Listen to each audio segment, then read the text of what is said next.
Welcome to the world according to Evan. Today we're going to be covering the differences between the two main types of cannabis, Indica versus Sativa, and then we're going to talk a little bit about hybrids. If you're an experienced cannabis enthusiast, this video is likely not going to cover much you don't already know. But it should be a valuable resource for those who want to know the difference and how they might apply to cannabis today. One of the easiest ways to distinguish Sativa versus Indica is by its morphology, which is just a fancy word for the way it looks. Looking at the plant as it grows can let you know the difference. Sativa plants are tall and have spread out branches. They have long, narrow leaves. Oftentimes they're grown outdoors because they can actually get up to as high as 20 feet. Imagine the possibilities. Indica plants, on the other hand, are short, squat, and have the branches packed next to each other and have a fat, wide leaf. They grow well indoors, and they typically don't get any higher than 5 feet tall, but for where they lack in height, they make up for in density.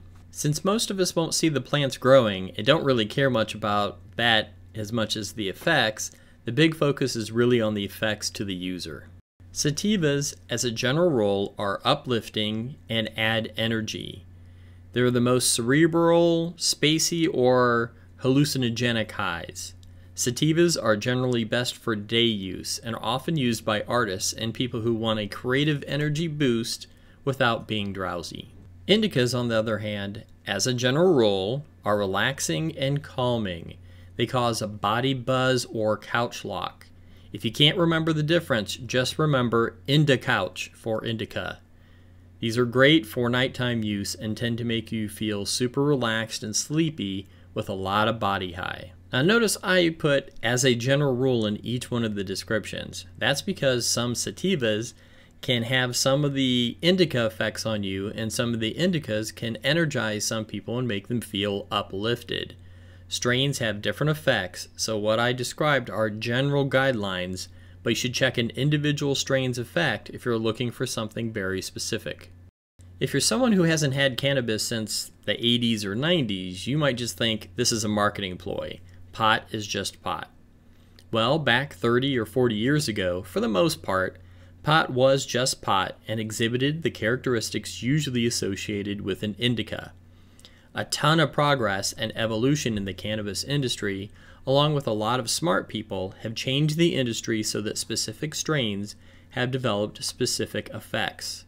Also, the THC count back then usually maxed out around 5%, where it can be 20, 25, 30+% today. So if you used to smoke a long time ago and are now just re-entering the cannabis world, go slowly or you might find yourself unpleasantly surprised. There is some chemistry associated where high THC to CBD ratios are usually considered indica, and high CBD to THC ratio plants are typically considered sativa, but we'll stick at the higher level, and if you want to research more, CBD to THC ratios are good keywords for your Google search. As for hybrids, they're created by crossing sativas with indicas to get certain aspects of one strain and the other into a new strain. Think of this as dog breeding, how they came up with that teacup labradoodle that you love. Sometimes they cross hybrids with hybrids to come up with a new hybrid that takes the best characteristics of the parents without the same negative effects like dry mouth, etc. You may be asking yourself, which strain would be right for me? Now that's a difficult question to answer. Even if you like one indica, a different strain may not be your cup of tea, since from strain to strain you may feel a little different effects. So your best bet is to look up the common effects of a strain, try it out, and see if it works for you. Anytime when trying a new strain, take it easy. Some strains have an energizing effect on one person, and the person next to you may feel a bit anxious instead. If you take it easy and you don't like the effects of the strain, you won't have to put up with it for very long. If you dive in and get completely baked, you may wish you'd just taken it easy. So that is the most basic description of sativa versus indica and what a hybrid is. I encourage you to check out our reviews of strains so you can see what the common effects are before picking some up at your local dispensary. Don't forget to hit like and subscribe for more great videos.